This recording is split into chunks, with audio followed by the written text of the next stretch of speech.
Hello everyone, this is Priyanka and welcome to my YouTube channel. Friends, आज से हम EVS की एक नई सीरीज़ स्टार्ट कर रहे हैं जिसमें हम सीटेट पेपर 1 के प्रीवियस ईयर क्वेश्चंस को डिस्कस करेंगे जो कि ईवीएस से रिलेटेड हैं। और ये क्वेश्चंस आपके आने वाले सीटेट के एग्ज़ाम्स के लिए बहुत ही इम्पॉर्टेंट है, क्योंकि इससे हमें ये पता लगेगा कि किस तरीके से एग्ज़ाम में क्वेश्चंस पूछे जाते हैं। तो आज का वीडियो स्टार्ट करने से पहले अगर आपने अभी तक चैनल को सब्सक्राइब नहीं किया है तो चैनल को सब्सक्राइब कर लें और साथ ही बेल आइकन को भी प्रेस कर दें। तो चलिए स्टार्ट करते हैं हमारा आज का वीडियो। तो फ्रेंड्स, यहाँ पर हमारा पहला क्वेश्चन है। फ्रेंड्स देखिए, ये जो हमने यहाँ पर क्वेश्चन लिए हैं ये 2011 के सीटेट पेपर 1 के क्वेश्चन हैं। तो पहला क्वेश्चन हम देखते हैं क्या है। पहला क्वेश्चन कहता है कि देखिए, यहाँ पर कुछ बीमारियों के ग्रुप दिए गए हैं, यानी कि 2-3 बीमारियों के नाम दिए गए हैं और आपको बताना है कि इनमें से कौन से वो रोग हैं जो कि किससे फैलते हैं, मच्छरों से फैलते हैं। यानी कि निम्नलिखित में से कौन सा मच्छरों से होने या फैलने वाले रोगों का समुच्चय है।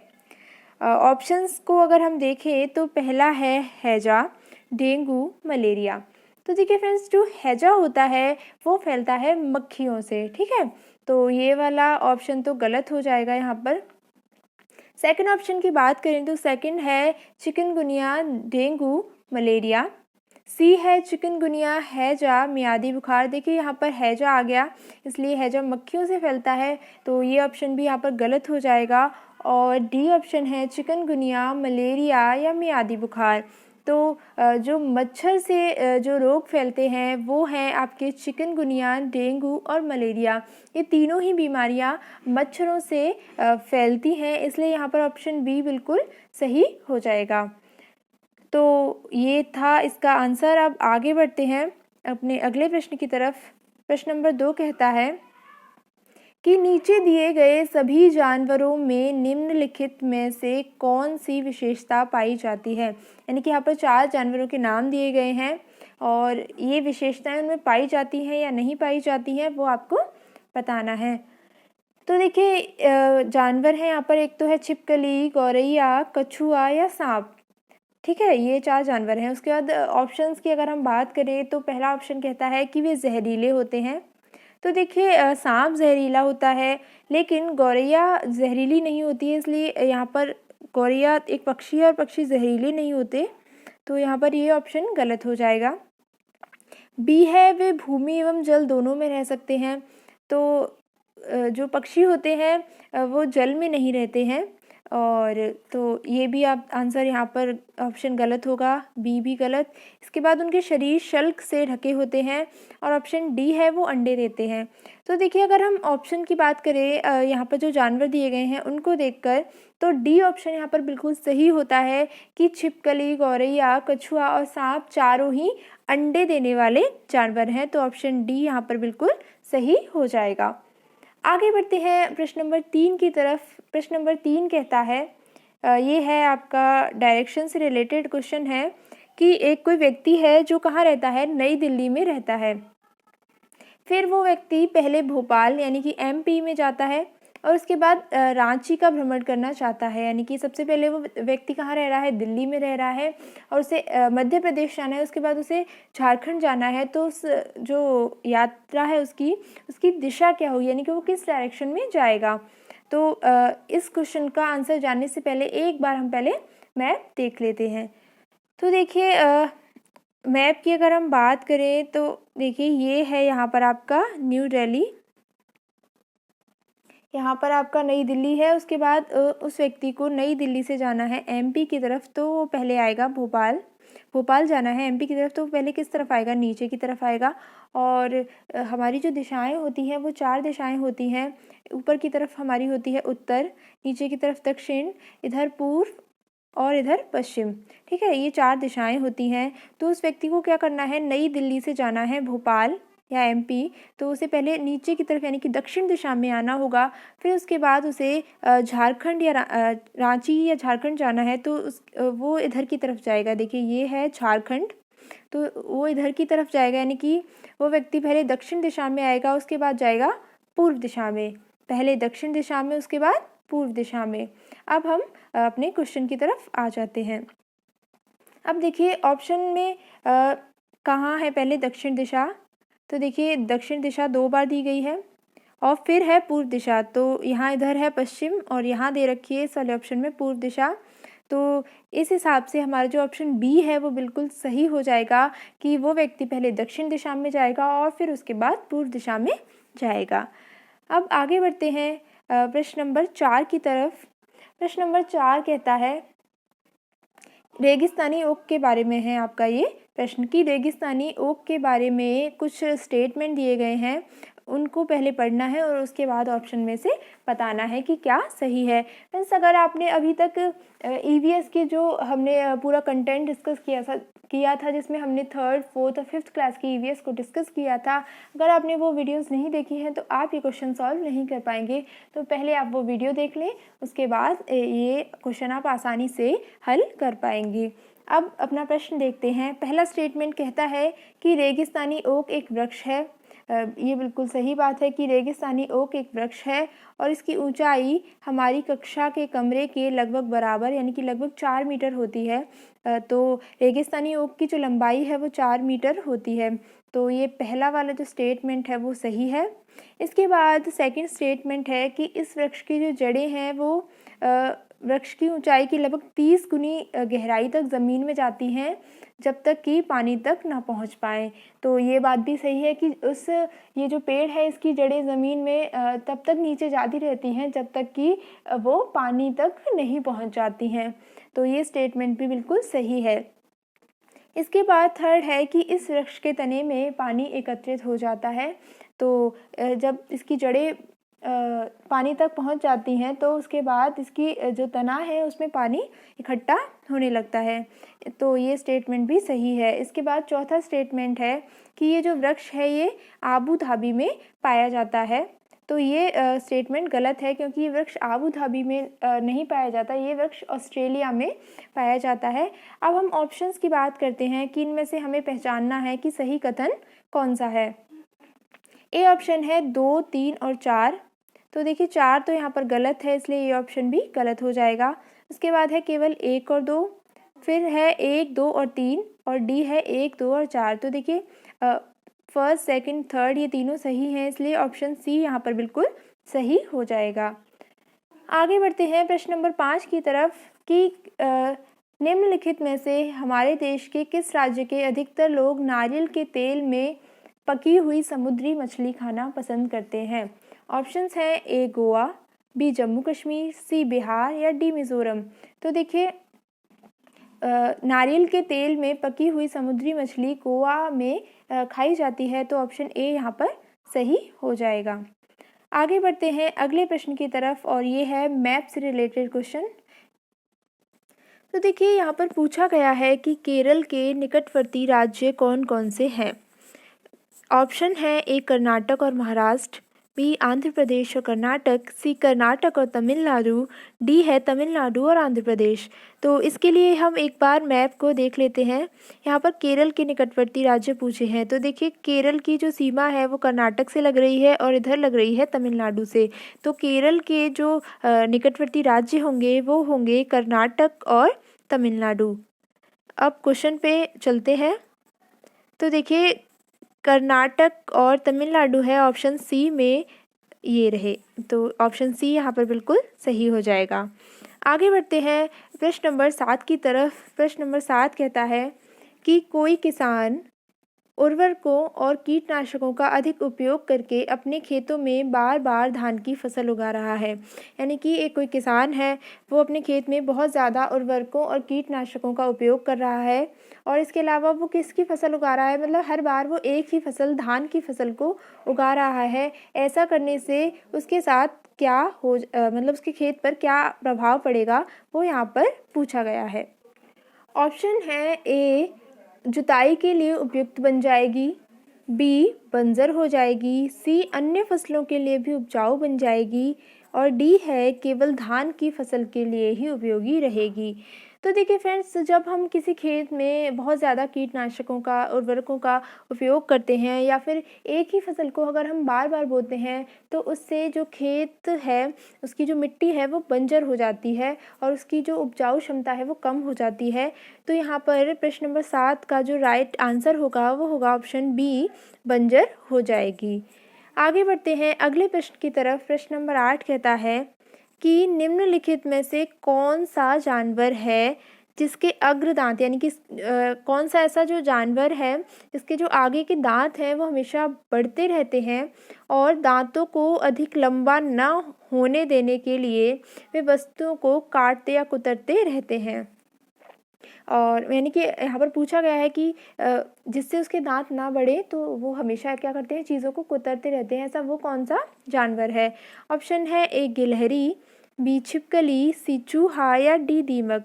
तो देखिए फ्रेंड्स, आपको यहाँ पर चूहा भी लग रहा होगा, इसीलिए यहाँ पर ऑप्शन में कंफ्यूज करने के लिए चूहा भी दिया गया है, लेकिन आपको यहाँ पर कंफ्यूज नहीं होना है।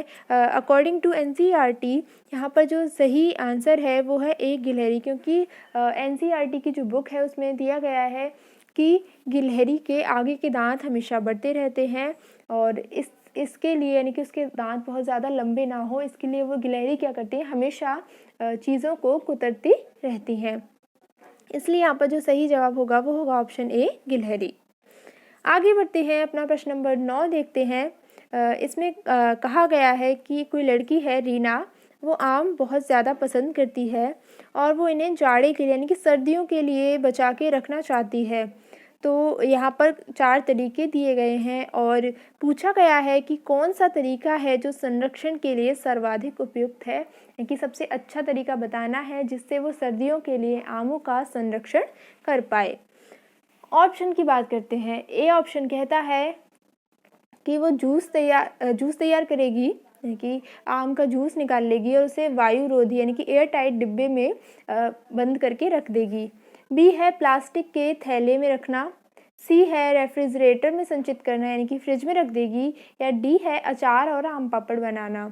तो देखिए, अगर आम को हमें ज़्यादा लंबे टाइम के लिए बचा के रखना है तो हम क्या कर सकते हैं, हम उसका अचार बना सकते हैं। इसके अलावा हम आम पापड़ भी बना सकते हैं और ये बात हमने अपने वीडियो में भी जब हम ईवीएस का कंटेंट डिस्कस कर रहे थे तब हमने की थी। तो 9 का जो सही जवाब होगा वो होगा ऑप्शन डी, अचार और आम पापड़ बनाना। आगे बढ़ते हैं प्रश्न नंबर 10 की तरफ। यहाँ कहा गया है कि यदि हम पक्षियों का अवलोकन करते हैं, यानी कि जब हम पक्षियों को देखते हैं तो हम यह पाते हैं कि अधिकांश जो पक्षी होते हैं वो अपनी गर्दन अत्यधिक हिलाते हैं, यानी कि जो पक्षी होंगे वो बार बार और जल्दी जल्दी अपनी गर्दन को इधर उधर हिलाते हैं। तो इसका कारण क्या है? यहाँ पर ऑप्शन दिए गए हैं 4। तो पहले हम ऑप्शन को पढ़ते हैं कि इनके कान ढके होते हैं और वे उड़ सकते हैं। तो देखिए, उड़ने का गर्दन हिलाने से तो कोई संबंध नहीं है। इसके बाद है पक्षियों के 2 नेत्र होते हैं। सी है इनके जो नेत्र हैं 2 भिन्न भिन्न वस्तुओं को एक ही समय पर फोकस कर सकते हैं। या ऑप्शन डी, अधिकांश पक्षियों के नेत्र स्थिर होते हैं और घूम नहीं सकते। तो देखिए, ऑप्शन डी यहाँ पर बिल्कुल सही है कि जो ज़्यादातर पक्षी होते हैं उनके जो नेत्र होते हैं वो स्थिर होते हैं, यानी कि इधर उधर घूम नहीं सकते। इसलिए जब उन्हें अपने चारों तरफ देखना होता है तो वो अपनी गर्दन को घुमाकर देखते हैं, इसलिए वो अपनी गर्दन को बहुत ज़्यादा हिलाते रहते हैं। तो ऑप्शन डी यहाँ पर बिल्कुल सही हो जाएगा। आगे बढ़ते हैं प्रश्न नंबर 11 की तरफ। प्रश्न नंबर 11 कहता है कि एक लड़की है जिसका नाम है राधा। तो राधा विभिन्न प्रकार की यात्रा टिकटों का उपयोग करती है और ऐसे टिकटों के उपयोग से किस संकल्पना पर प्रभावपूर्ण ढंग से चर्चा की जा सकती है? 4 स्टेटमेंट है और उनमें से आपको बताना है कि कौन सा स्टेटमेंट सही है। फर्स्ट है कि अलग अलग यहाँ पर साधना हो गया है, ये साधन है कि अलग अलग साधन से यात्रा करने पर ही यात्रा की लागत भिन्न भिन्न होती है। यानी कि अगर आप बस से अगर सफ़र कर रहे हैं तो उसका जो किराया होगा वो अलग होगा, और अगर आप ट्रेन से या एरोप्लेन से या फ्लाइट से, मतलब अलग अलग चीज़ों से कर रहे हैं तो उनका जो किराया है वो अलग अलग होगा। ऐसा हमें टिकटों से पता लगता है। सेकंड है यात्रा की जो लागत है उस वाहन द्वारा प्रयुक्त ईंधन पर निर्भर करती है, यानी कि आप जो वाहन का प्रयोग कर रहे हैं उसमें जो ईंधन लग रहा है उससे यात्रा का जो किराया है वो निर्धारित होता है। ऐसा हमें टिकट से पता लगता है क्या? तो ऐसा टिकट से हमें नहीं पता लगता, क्योंकि टिकट पे नहीं लिखा होता कि वो चीज़ किस ईंधन से चल रही है, इस तरीके का कुछ भी नहीं बताया होता है। थर्ड है कि सार्वजनिक परिवहन में एक स्थान से दूसरे स्थान जाने के लिए हमें टिकट चाहिए, यानी कि जब भी हम किसी सार्वजनिक परिवहन का यूज़ कर रहे हैं तो हमें टिकट की आवश्यकता होती है। तो ये बात बिल्कुल सही है। चौथा है आरक्षण प्रक्रिया की समझ। क्या हमें टिकट से आरक्षण प्रक्रिया के बारे में पता लगता है? तो देखिए, अगर हम स्टेटमेंट की बात करें तो फर्स्ट और थर्ड स्टेटमेंट यहाँ पर बिल्कुल सही है। इन दो चीज़ों की जानकारी हमें टिकट से मिलती है। तो फर्स्ट और थर्ड हैं ऑप्शन बी में, तो ऑप्शन बी यहाँ पर बिल्कुल सही हो जाएगा। अगला प्रश्न देखते हैं, ये है झूम खेती से संबंधित।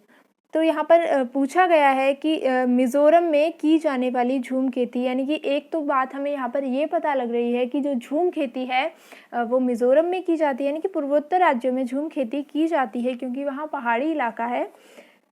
तो उसके बारे में कुछ कथन दिए गए हैं, वो हमें पढ़ने हैं और फिर बताना है कि कौन से कथन इनमें से सही है। तो देखिए, पहला कथन है कि एक फसल को काटने के पश्चात भूमि को कुछ वर्षों तक खुला छोड़ देते हैं। तो देखिए फ्रेंड्स, ये बात बिल्कुल सही है कि जब हम एक फसल कर लेते हैं तो झूम खेती में क्या होता है कि वो जो जगह है, वो जो भूमि है, उसे कई वर्षों तक ऐसे ही खुला छोड़ दिया जाता है, उस पर कोई भी खेती नहीं की जाती है। तो ये स्टेटमेंट बिल्कुल सही है। उसके बाद सेकंड है कि इस भूमि पर उगने वाले बांस और खरपतवार को काट कर जला दिया जाता है। तो ये बात भी बिल्कुल सही है कि उस भूमि पर जो भी बांस या जो भी घास खरपतवार उगाती है उसे काट कर क्या करते हैं, वहाँ पर जला दिया जाता है। तो ये भी बिल्कुल सही है। फिर है थर्ड, बीज बोने से पहले भूमि की गहरी जुताई की जाती है। तो देखिए फ्रेंड्स, ये स्टेटमेंट गलत है, क्योंकि भूमि की गहरी जुताई नहीं की जाती है। क्या किया जाता है पहले? तो देखिए, गहरी जुताई ना करके सिर्फ उसे हल्का सा कुरेद कर उसमें ऊपर से बीज छिड़क दिए जाते हैं। तो ये स्टेटमेंट यहाँ पर गलत हो जाएगा। उसके बाद चौथा है कि एक ही खेत में 3-4 विभिन्न प्रकार की फसलें उगाई जाती हैं। तो ये बात बिल्कुल सही है कि झूम खेती में एक ही खेत में अलग अलग तरह की फसलें उगाई जाती हैं। उसके बाद फिफ्थ है कि आवश्यकता के अनुसार रासायनिक उर्वरक और कीटनाशकों का उपयोग किया जाता है। तो ये स्टेटमेंट गलत है। कीटनाशकों और उर्वरकों का उपयोग यहाँ पर नहीं किया जाता है। तो थर्ड और फिफ्थ जो है यहाँ पर गलत है। तो फर्स्ट, सेकंड और फोर्थ स्टेटमेंट बिल्कुल सही है। तो ये है ऑप्शन ए में। तो ऑप्शन ए यहाँ पर बिल्कुल सही हो जाएगा। अब आगे बढ़ते हैं अगले प्रश्न की तरफ। तो देखिए, ये एक प्रश्न कहता है कि कांसा कांसा यानी कि ब्रॉन्ज के बारे में निम्नलिखित कथनों का अध्ययन कीजिए। पहला है, यह एल्यूमिनियम, आयरन और कॉपर जैसा ही एक तत्व है। दूसरा है, इससे भट्टी में कॉपर और टिन को पिघलाकर बनाया जाता है। तीसरा है, आदिवासी लोग ब्रॉन्ज का उपयोग हजारों वर्षों से कर रहे हैं। और चौथा है कि ब्रॉन्ज की बनी वस्तुएं एल्यूमिनियम की बनी वस्तुओं की तुलना में हल्की परंतु कहीं अधिक मजबूत होती हैं। तो इनमें से आपको सही कथन बताना है। तो देखिए, इनमें से जो सही कथन है वो है सेकंड और थर्ड है, वो बिल्कुल सही है। और सेकंड और थर्ड दे रखे हैं ऑप्शन ए में, तो यहाँ पर ऑप्शन ए बिल्कुल सही हो जाएगा। आगे बढ़ते हैं अगले प्रश्न की तरफ।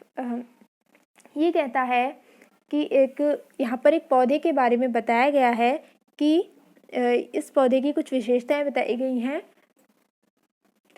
तो देखिए, इस पौधे में क्या है, पत्तियां होती हैं और उन पत्तियों को सब्जी की तरह प्रयोग में लाया जाता है, यानी कि इस पौधे की कुछ पत्तियां होंगी इसमें और उनकी क्या होगा, सब्जी बनाई जाएगी। इसके अलावा इसके जो बीज होते हैं उनसे क्या किया जाता है, तेल प्राप्त किया जाता है। तो आपको बताना है कि ये कौन सा पौधा है। ए नारियल, बी बंद गोभी, सी सरसों या डी पालक। तो देखिए, जो सरसों होती है उसकी जो पत्तियां होती हैं उनकी सब्ज़ी बनाई जाती है और इसके जो बीज होते हैं उनसे तेल निकाला जाता है। तो ऑप्शन सी यहाँ पर बिल्कुल सही हो जाएगा, सरसों। तो फ्रेंड्स ये थे हमारे आज के क्वेश्चन। आपको कमेंट करके बताना है कि आपके कितने सही हुए। और अगर वीडियो पसंद आया हो तो लाइक और शेयर करना ना भूलें। और इसी के साथ हमारा आज का वीडियो समाप्त होता है। मिलेंगे एक नए वीडियो में एक नए टॉपिक के साथ। तब तक के लिए thank you so much and good bye.